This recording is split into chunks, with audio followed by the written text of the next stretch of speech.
tout ça s'est articulé et s'est mis en place? Parce que Pierre nous disait tout à l'heure qu'il y avait 1 an et demi de travail. Un an de travail, oui, c'est vrai. Après, il y a l'espace du début, il y a l'espace il y a 6 ans.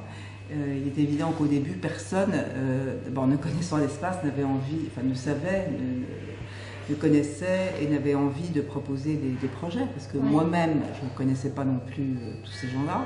Et je savais assez bien ce que j'avais envie de raconter. Donc en gros, voilà, je faisais ça, enfin, nous faisions ça, c'est pas je justement.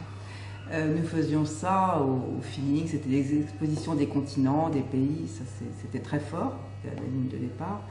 Et après, je me suis vite rendu compte que ça devenait un système et qu'on ne pouvait pas uniquement pérégriner dans le monde. Et que dès qu'une chose marche, il faut surtout faire attention et il faut préserver l'avenir. Donc qu'est-ce qu'on fait? Et le thème du voyage est probablement un des plus beaux thèmes qui soient, parce que le voyage c'est gigantesque. Et je me suis dit, j'ai envie de travailler sur cet ascenseur dont tout le monde parle, nous les premiers, très mal, en disant est-ce que vous voulez être dans l'ascenseur noir, est-ce que vous avez peur du noir, et personne finalement ne parle du très grand artiste qui a conçu cette exposition. Donc j'avais envie, cet artiste, de le remettre en lumière.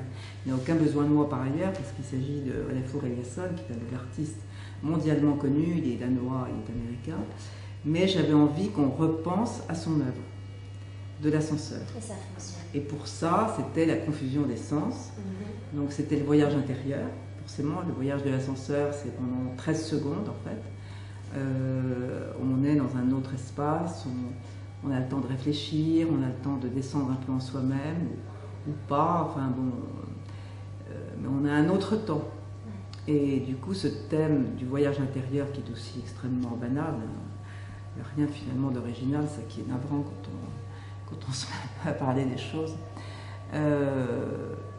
J'avais rencontré une commissaire, mais avant l'espace, Fabienne Fulchéry, et parce qu'avant de créer cet espace, c'était vraiment quand même ça n'a jamais été le vide, ça n'a jamais été un trou, ça n'a jamais été angoissant, mais il fallait rencontrer des gens, il fallait expliquer aussi un peu ce qu'on voulait faire. Et ce qu'on voulait faire, en fait, on l'a fait en le faisant, pour être tout à fait honnête. Il n'y avait pas de cahier des charges, il n'y avait pas de... Le meilleur moyen du faire aussi, c'est que ça se construit, ça se met en place. Voilà. Et cette commissaire Fabienne Fulchéry, on s'est retrouvés, on s'est revus. Et un jour là, on était là, à l'époque il y avait des transats dans cette cuisine, et je lui ai dit, écoute, moi je suis actuellement très passionnée par ce thème du voyage intérieur. Elle me dit, moi aussi, c'est génial, parfait, ça s'est fait comme ça. Non mais c'est très très simple. C'est très simple aussi parce que on a la possibilité de faire des choses. Voilà. Et ça, je pense que c'est très important de le dire. Louis Vuitton donne la possibilité de faire ces choses. Et moi, je le dis et je ne le répéterai jamais assez, c'est que sans Louis Vuitton, il n'y aurait pas cet espace, il n'y aurait pas une volonté, il n'y aurait pas une détermination. Parce que souvent, on peut imaginer qu'il y ait des choses, mais qui ne soient pas pérennes. On peut faire des installations éphémères, on aurait pu se dire tiens, on va faire ça, ça va durer 3-4 ans. Et là, il y a une vraie volonté que ça continue. Il y a une vraie volonté budgétaire aussi, parce que l'espace, c'est un budget, c'est un coût. Ça d'ailleurs n'a que des coûts, parce que comme vous le savez, tout est libre, libre d'accès, libre de prendre des catalogues, libre d'aller aux ateliers d'enfants, libre d'aller dans les parcours dansés, enfin, tout est libre. Et du coup, moi, ça m'a inspiré vraiment de partager davantage et de rencontrer. Et voilà, tout ça est très, très simple. Il y a beaucoup d'artistes qu'on n'entend jamais. Énormément, c'est la majorité. Et donc, je me suis dit, si on prend avec Yves Carcel, le président de l'entreprise, et tout ça a été fait ensemble, si on dit une des vocations de l'espace est de mettre en lumière, de faire connaître les artistes, peu connus, moins connus, ce qui est l'évidence. À ces artistes-là, a fortiori, on peut pris la parole. Et vous leur laissez ce possible. Le possible, et on laisse aussi tous les champs possibles, parce que je suis en train de penser, et là je revois tout ce qui s'est passé dans cette cuisine, il n'y a pas d'exclusive. En fait, l'espace est un espace libre. Donc, je vous dis donner la parole à des très jeunes artistes.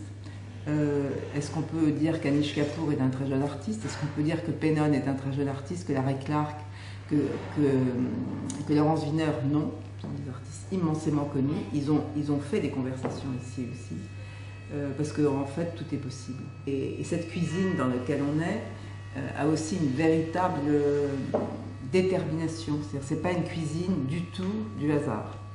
Et ça, je pense que c'est important de le dire. C'est pas tiens, qu'est-ce qu'on fait? On rentre dans une cuisine, justement il n'y a pas de four, ou justement il y en a un. L'idée fixe pour moi, c'était que des gens se rencontrent, que des gens partagent et que la parole soit donnée. Ça, parce qu'un artiste, par définition, c'est quelqu'un qui parle. Le problème, c'est qu'on entend très peu parler. On voit beaucoup son travail, ou pas assez, ou pas toujours suffisamment, et on ne l'entend pas. Pierre Sterck, je l'ai connu dans la première conversation. Et grâce à une amie qui était même critique, Anne Indri, et qui m'a dit, voilà, j'ai un copain, tu vas voir, il est extraordinaire, il faut absolument qu'on l'invite. Bon, c'était la première conversation de tout l'espace. J'étais très inquiète quand même. Enfin, oui. Qui va venir, comment, enfin voilà. Comment ça va se passer? Quand ça va se passer, Pierre est arrivé et là ça a été un feu roulant de drôleries, de choses toujours un peu à la lisière, un peu à la frontière. C'était inouï. Et c'est comme ça qu'on s'est connus. Et lui un jour est venu nous retrouver ici avec l'équipe et a dit voilà, j'ai un thème. Ça me passionne, c'est le chaos, c'est le cosmos. Je lui dis, écoute, en tout cas c'est un thème adapté à l'époque, mais presque trop adapté. Oui, sociétal, ancré. Voilà, donc voilà, voyons, regardons. Et puis du coup, il a proposé un titre, ça devait s'appeler Turbulence fractale, je crois. Ouais. Et Juliette, qui est responsable de l'exposition, a dit, ah mais si on appelait ça Turbulence, et c'est beaucoup plus fort. Ouais.